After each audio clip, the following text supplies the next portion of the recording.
Quitter la France pour vivre aux Philippines. Archipel tropical, plage de rêve, coût de vie bas, fiscalité avantageuse. Mais attention, s'expatrier là-bas ne s'improvise pas. Quel visa existe? Combien faut-il prévoir? Et à quoi ressemble vraiment la vie aux Philippines?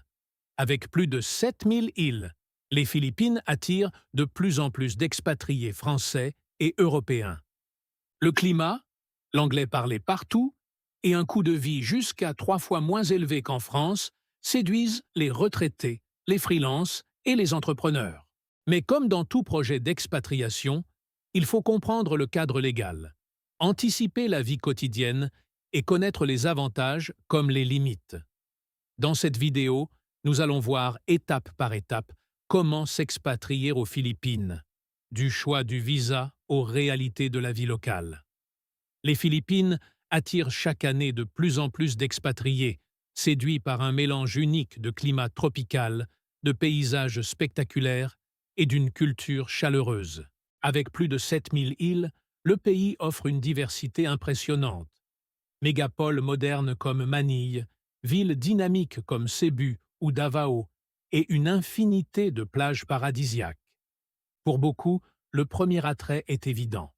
Vivre dans un décor de cartes postales, au rythme du soleil et de la mer.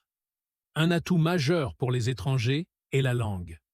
Contrairement à d'autres destinations d'Asie, l'anglais est langue officielle, utilisée dans l'administration, les affaires et la vie quotidienne.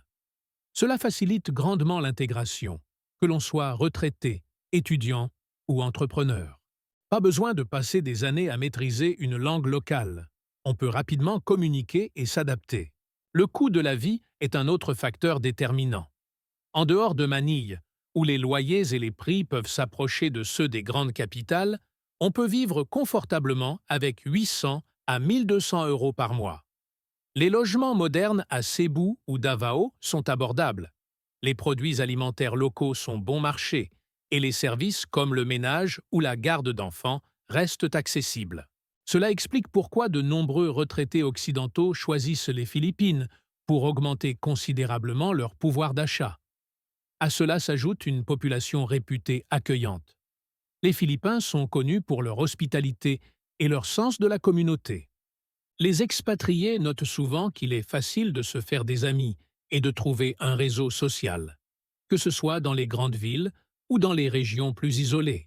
La culture est marquée à la fois par des racines asiatiques et une forte influence occidentale, héritée de la colonisation espagnole et de la présence américaine, créant un environnement familier pour les Européens.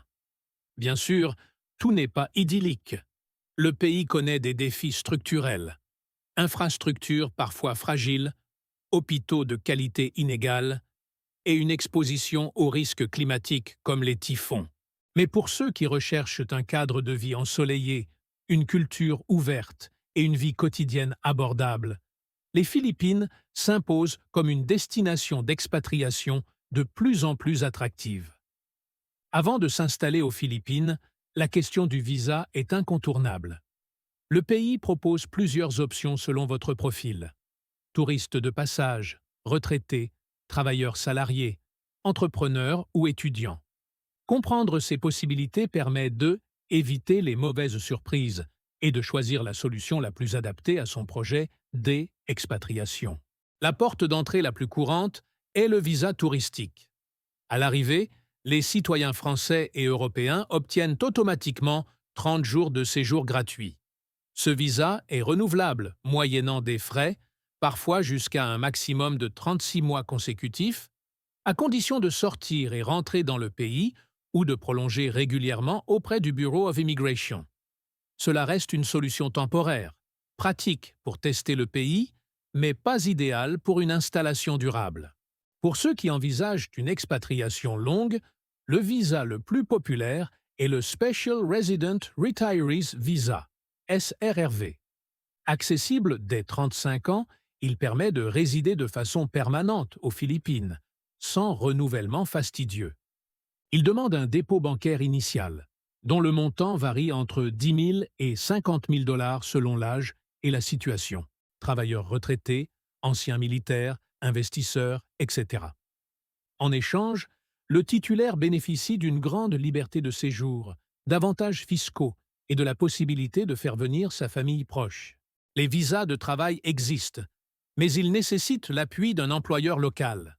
Un permis de travail spécial, Special Work Permit, peut être délivré pour des missions courtes, tandis qu'un visa de travail à plus long terme requiert un sponsor officiel.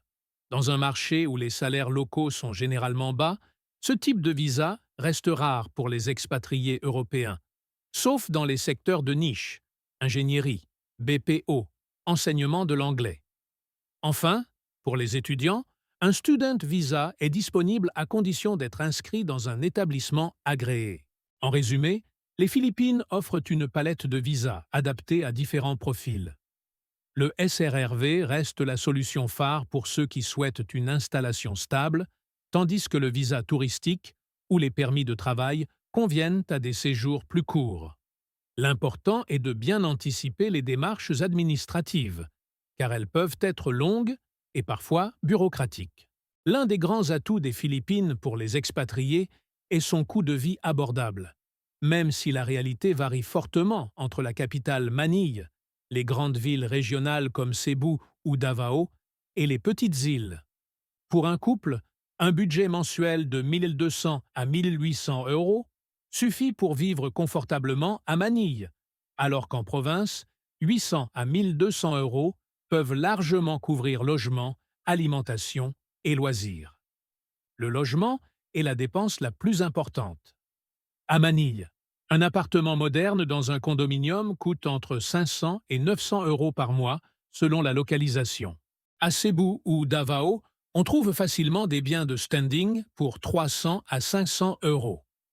Dans les petites villes ou les zones rurales, les prix chutent encore davantage, mais les infrastructures sont souvent limitées. La nourriture est bon marché si l'on consomme local. Un repas dans un carinderia, cantine populaire, coûte 2 à 3 euros, et même dans un restaurant correct, l'addition dépasse rarement 10 euros. Les produits importés, en revanche, sont chers, ce qui pousse beaucoup d'expatriés à adapter leur régime alimentaire aux produits locaux. Côté santé, les Philippines disposent d'hôpitaux privés modernes dans les grandes villes, mais leur coût est élevé. Il est fortement recommandé de souscrire une assurance santé internationale.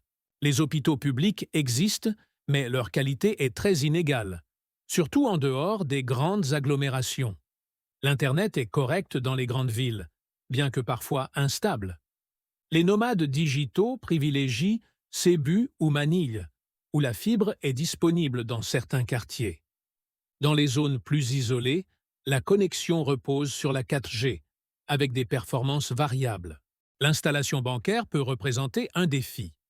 Ouvrir un compte local est souvent conditionné à un visa de long séjour, SRRV, visa de travail. En attendant, beaucoup d'expatriés utilisent des banques en ligne européennes ou des services comme Wise ou Revolut pour gérer leurs finances.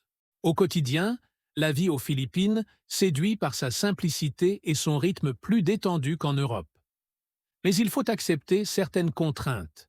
Circulation chaotique à Manille, panne de courant occasionnelle et dépendance aux infrastructures locales. Ceux qui s'adaptent à ces réalités y trouvent un équilibre entre coût de vie bas et qualité de vie tropicale. S'expatrier aux Philippines ne se résume pas à obtenir un visa et louer un logement. Il faut aussi comprendre la fiscalité et s'intégrer à une nouvelle culture. Ce sont deux aspects qui déterminent si l'expatriation est réellement durable. Sur le plan fiscal, les Philippines appliquent un système territorial. Seuls les revenus générés dans le pays y sont imposés. Concrètement, cela signifie que si vos revenus proviennent de l'étranger, par exemple un salaire télétravail payé depuis l'Europe, une pension ou une activité en ligne facturée hors Philippines, vous n'êtes pas imposé localement. C'est un avantage majeur, notamment pour les freelances, investisseurs ou retraités vivant de pensions françaises.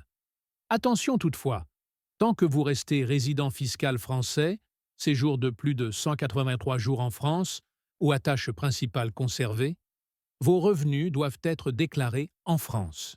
Pour éviter la double imposition, il faut bien organiser sa résidence fiscale et, au besoin, se faire accompagner par un fiscaliste. L'intégration sociale, elle, est facilitée par la culture locale. Les Philippins sont connus pour leur hospitalité et leur ouverture. L'anglais étant parlé presque partout, la barrière de la langue est minime. Cependant, comprendre quelques mots de tagalog ou de dialecte local est un atout pour créer du lien au quotidien. Les communautés d'expatriés sont nombreuses, surtout à Manille, Cebu et Davao. Elles offrent un soutien pratique, partage d'expériences, réseau professionnel, vie sociale. Mais il est conseillé de ne pas rester uniquement entre expatriés. Participer à des événements locaux, apprendre les coutumes, comme le respect de la famille élargie ou le fort ancrage religieux, aide à mieux s'intégrer. Côté sécurité, la plupart des zones touristiques et urbaines sont sûres, mais certaines régions du sud, Mindanao occidental, Sulu, sont déconseillées. Il est important de se tenir informé et de respecter les recommandations locales. Enfin, la vie quotidienne exige une certaine flexibilité. Trafic routier imprévisible, lenteurs administratives et risques climatiques saisonniers. Ceux qui réussissent leur expatriation aux Philippines sont ceux qui acceptent ces réalités sans chercher à les comparer systématiquement à l'Europe.